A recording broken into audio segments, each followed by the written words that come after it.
Double सवाब मिलेगा।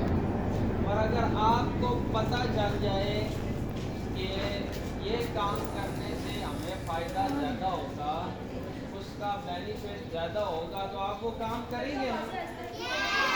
क्यों करेंगे? कि इसका हमें फ़ायदा ज़्यादा होगा, इसलिए करेंगे ना। आपको अगर पता चल जाए कि 1 रुपए की टॉफ़ी एक ही मिलती है, अब 1 रुपए की टॉफ़ियाँ 10 मिलेंगी, तो आप वो लेंगे ना।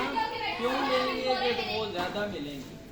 तो अल्लाह करीम रमज़ानुल मुबारक में हर अमल का सवाब डबल अता फरमाते हैं। तो इसलिए हमने इस माह मुक़द्दस में ज़्यादा से ज़्यादा नेकियां करनी हैं, ज़्यादा से ज़्यादा अच्छे काम करने हैं, ताकि हमें सवाब डबल सवाब मिले, ज़्यादा सवाब मिले। ठीक है।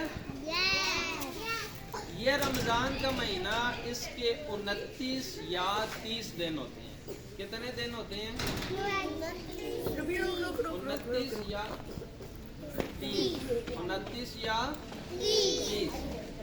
अब इनमें जो पहले 10 दिन होते हैं उसको कहते हैं रहमत वाला अशरा।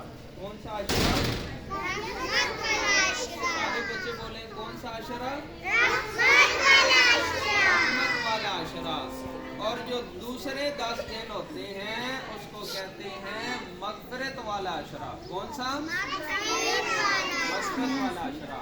और जो आखिरी 10 दिन होते हैं उसको कहते हैं जहन्नम से आज़ादी वाला अशरा। कौन सा अशरा? आज़ादी वाला, जहन्नम से आज़ादी वाला। तो अब हमने क्या करना है? आपको पता है ना कि आपके घर में मम्मा भी रोज़े रखती हैं, पापा भी रोज़े रखते हैं, आपी भी रोज़े रखती है, सारे रखते हैं ना। तो फिर हमने उनका ख्याल करते हुए उनको तंग नहीं करना। क्या करना है? उनको तंग नहीं करना है, और उनके साथ उनके काम में उनकी हेल्प करनी है। आप भी करते हैं?